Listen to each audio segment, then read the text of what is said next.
The symptoms of inevitable abortion are low abdominal pain, heavy vaginal bleeding, no fetus or products of conception passed per vagina, and painless loss of liquor per vagina.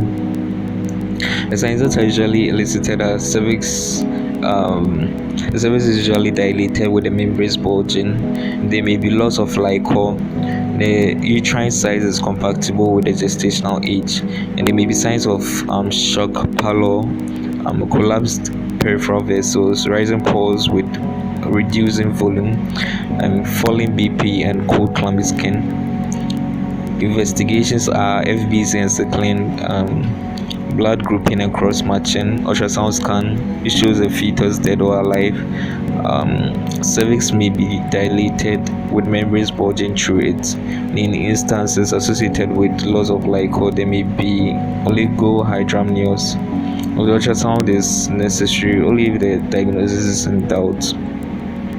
Main treatment objectives are to resuscitate the patient or prevent shock, to relieve pain, to allow the patient to abort, as assist uterine contractions if weak, to evacuate the retained products of conception from the uterus, to determine cause of abortion if recurrent, and to prevent infection with antibiotic prophylaxis, to prevent risk of resource incompatibility in future pregnancies. Non-pharmacological treatment. Evacuation of the uterus is done by either of the following techniques after the expulsion of the fetus or before the expulsion of the fetus. That's if it's less than 12 to 14 weeks size. The manual vacuum aspiration (MVA) with or without paracervical block anesthesia, or uterine curettage under paracervical block or general anesthesia. Gestations 12 weeks or less. Uterine evacuation under anesthesia, especially when the uterine size is larger than 12 weeks size. Pharmacological treatment. If the patient is in shock or bleeding is severe, IV fluids and blood transfusion is necessary.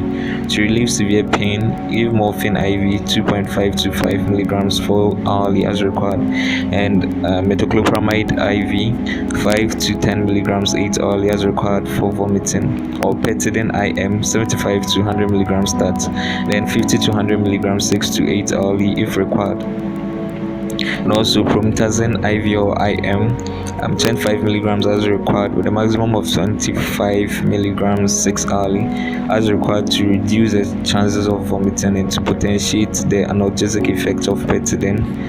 Evacuate uterus. So it does if the uterine size is more than 12 to 14 weeks. Give oxytocin IV 10 to 20 units per liter of normal saline, or uterine size less than 12 weeks.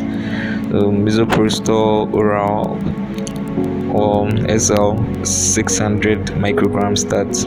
To prevent infection, give amoxicillin oral 500 milligrams 8 hourly for 5 to 7 days, and then you give metronidazole oral 400 milligrams 8 hourly for 5 to 7 days. To prevent resource isoimmunization in also resource negative women, you give anti-D. So the anti-D is given to prevent resource isoimmunization in resource negative women. For the dosage, you give anti-D resource immune globulin IM 300 micrograms. That's 1,500 units. Start within 72 hours of abortion.